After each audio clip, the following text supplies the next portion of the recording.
Assalamualaikum warahmatullahi wabarakatuh. Kami dari kelompok 4 mata kuliah Manajemen Lintas Budaya akan memaparkan presentasi yang berjudul Dimensi dan Dilema Budaya. Sebelumnya, saya izin memperkenalkan rekan-rekan saya. Yang pertama ada Arsana Indra Waspada dengan ujung NPM 060. Selanjutnya Naufal Fadil dengan ujung NPM 117.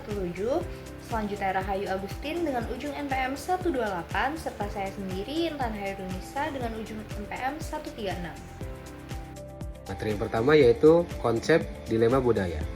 Budaya dipahami sebagai seperangkat nilai, keyakinan, dan norma yang membentuk perilaku manusia.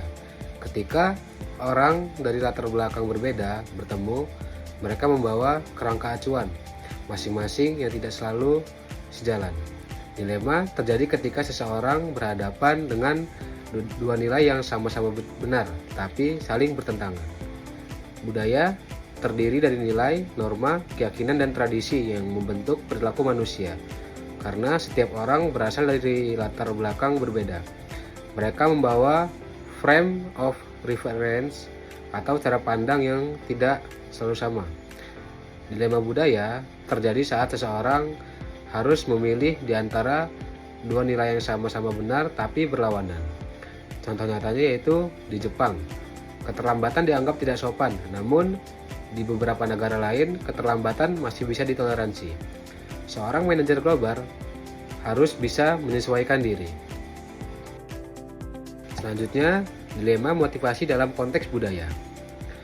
Motivasi adalah faktor utama dalam perilaku kerja, tetapi sistem motivasi berbeda-beda.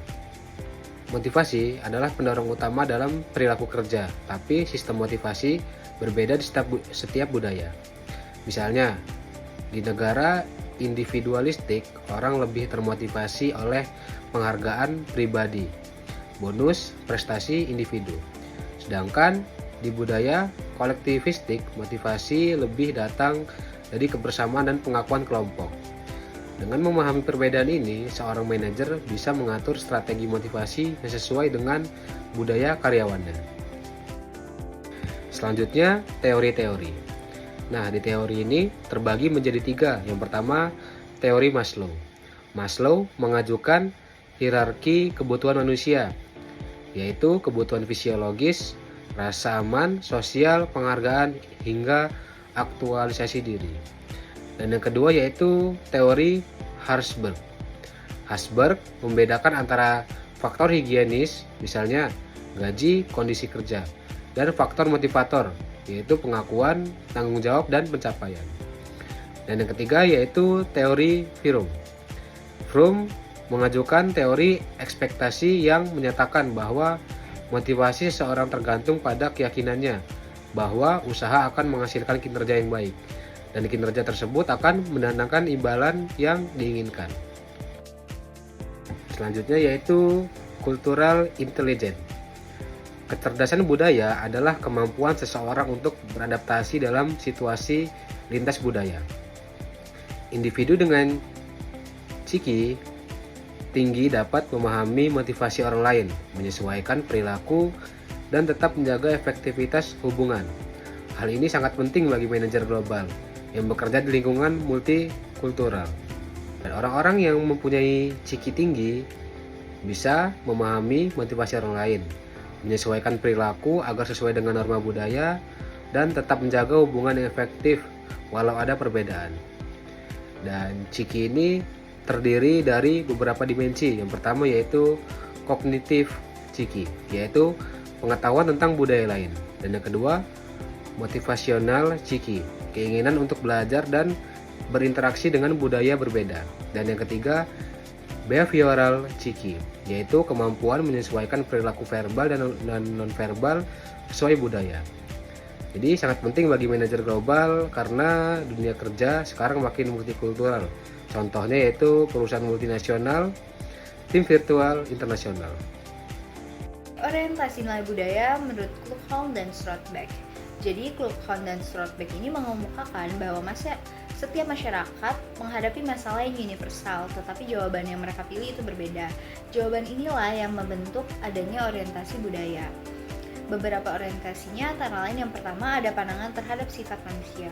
Beberapa budaya percaya bahwa manusia itu terlahir baik, sehingga kontrol sosialnya cenderung lebih longgar.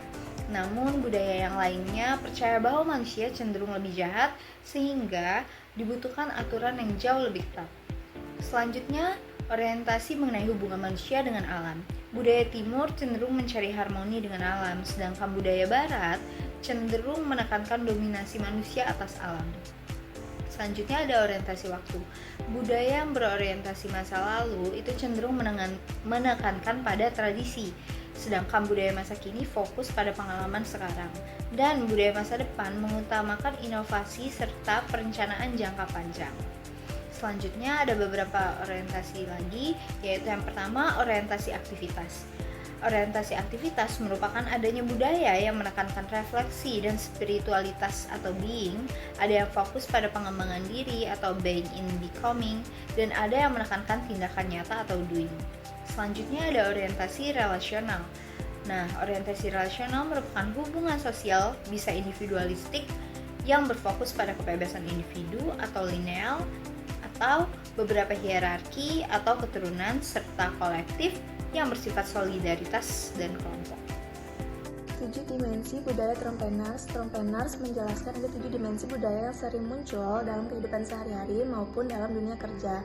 Yang pertama ada universalisme versus partikularisme. Artinya, apakah orang lebih mengutamakan aturan umum atau hubungan pribadi. Yang kedua ada individualisme versus komunitarianisme. Artinya, apakah orang lebih fokus pada diri sendiri atau pada kelompok.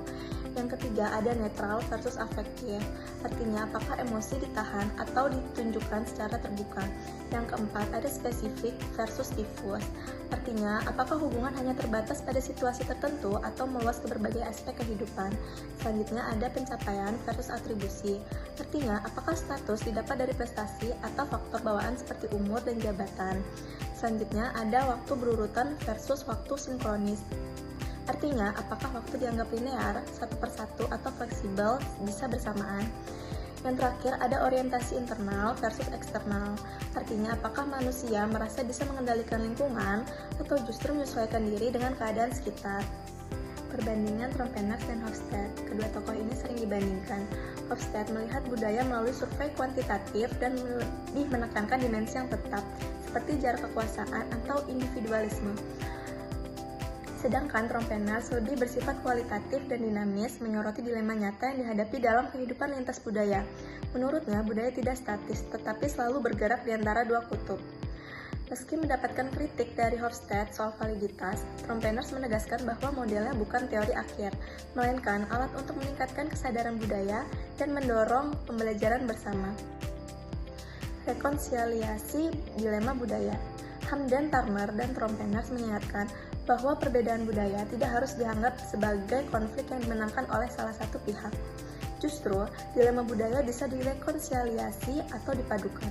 Dengan begitu, perbedaan bisa menghasilkan solusi yang lebih kreatif, inovatif, dan bermanfaat bagi semua pihak. Yang selanjutnya yaitu rekonsiliasi sebagai jalan keluar dilema budaya. Prinsip utamanya ada kesadaran, rasa hormat, dan integrasi. Dan metode rekonsiliasi yang pertama itu ada pemrosesan, mengubah dilema menjadi proses berkelanjutan. Dan yang kedua itu kontekstualisasi, menyesuaikan dilema dengan lingkungan sekitar. Yang ketiga ada pengurutan, menggunakan dua pendekatan secara bergantian sesuai situasi. Dan yang terakhir yaitu sinergi, menciptakan solusi baru yang menggabungkan dua nilai berbeda. Selanjutnya itu ada inovasi dan budaya.